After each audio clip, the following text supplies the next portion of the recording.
Hello friends, welcome to Bindu's receipts. இன்றைக்கி வந்து நம்ம ஸ்வீட் கொழுக்கட்டை எப்படி செய்கிறதுன்னு பார்க்கலாம்.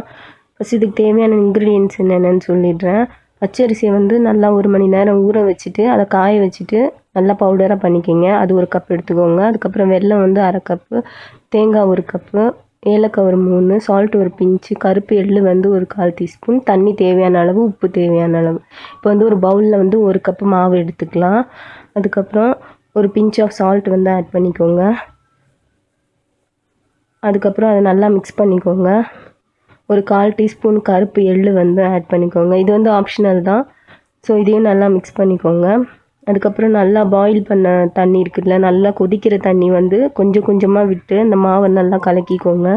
ஸோ அட் அ டைம் எல்லா தண்ணியும் விட்டுறாதீங்க.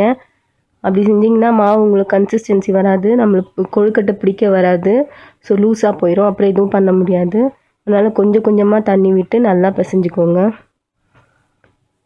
ஸோ பார்த்திங்கன்னா சாஃப்டான மாவு வந்து நம்மளுக்கு வந்து ரெடி ஆயிடுச்சு.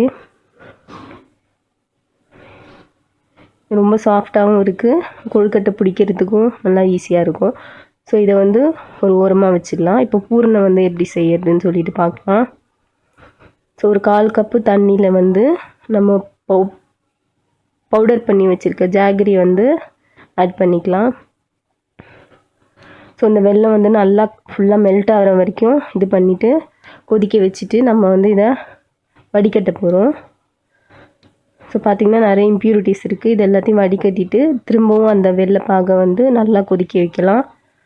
ஸோ நல்லா கொதிக்கும் போது ஒரு 2-3 ஏலக்காய் வந்து இடித்து போட்டுடலாம் அதில். அதுக்கப்புறம் நம்ம துருவி வச்சுருக்க தேங்காய் வந்து அதையும் ஆட் பண்ணிக்கோங்க. ஸோ இதை நல்லா மிக்ஸ் பண்ணிக்கலாம். இப்போ இந்த பாகு வந்து தண்ணியாக இருக்குது, இது நல்லா கட்டியாகணும்.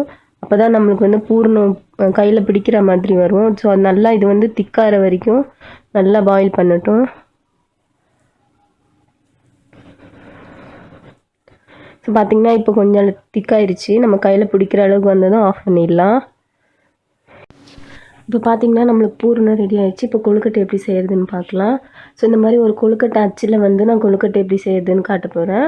இந்த மாதிரி அச்சு இல்லாதவங்க பேசிக்காக செய்கிற மாதிரி அந்த மாவை வந்து சென்டரில் கொஞ்சம் ஹோல் பண்ணிவிட்டு பூரணம் வச்சுட்டு அதை ஃபில் பண்ணிவிட்டு ஸ்டீம் குக் பண்ணிக்கலாம். இப்போ இந்த அச்சில் எப்படி செய்கிறதுன்னு சொல்கிறேன். ஃபிங்கர்ஸில் வந்து லைட்டாக ஆயில் அப்ளை பண்ணிவிட்டு அந்த மோல்டில் வந்து லைட்டாக தடவிட்டு அந்த மாவை வந்து ஸ்டஃப் பண்ணணும்.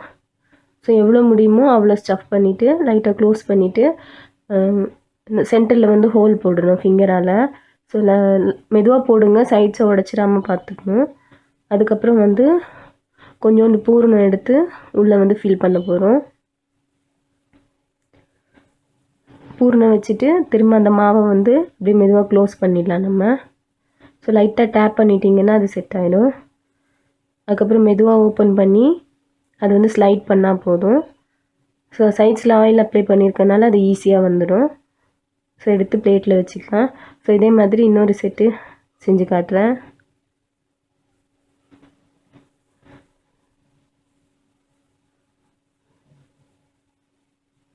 ஸோ உங்களுக்கு க்ளோஸ் பண்ணும்போது மாவு பத்தலைன்னா கொஞ்சம் போல் மாவு எடுத்து ஃபில் பண்ணிக்கலாம். ஸோ இந்த மாதிரி லைட்டாக மாவு எடுத்து வச்சுட்டு டேப் பண்ணிங்கன்னா போதும்.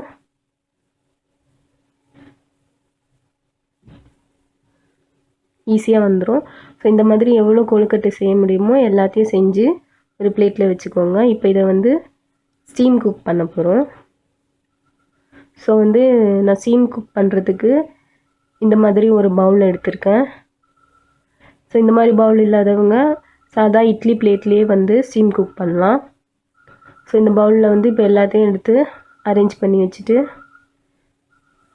ஸ்டீம் குக் பண்ண போகிறேன் ஒரு 10 மினிட்ஸ்க்கு. ஸோ ஒரு இட்லி குக்கரில் வந்து ஒரு 1/2 கப் தண்ணி விட்டுட்டு அது மேலே இந்த பவுலை வச்சுட்டு க்ளோஸ் பண்ணிவிட்டு ஒரு 9 to 10 மினிட்ஸ் வந்து ஸ்டீம் குக் பண்ணலாம். பார்த்திங்கன்னா நல்லா ஸ்டீம் வர்றது தெரியுது.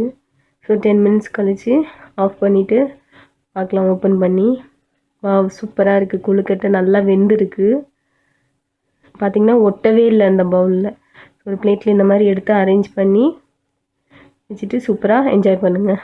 இந்த கிட்ஸுக்கு ரொம்ப பிடிக்கும். ரொம்ப ஈஸியான ஸ்நாக் கூட.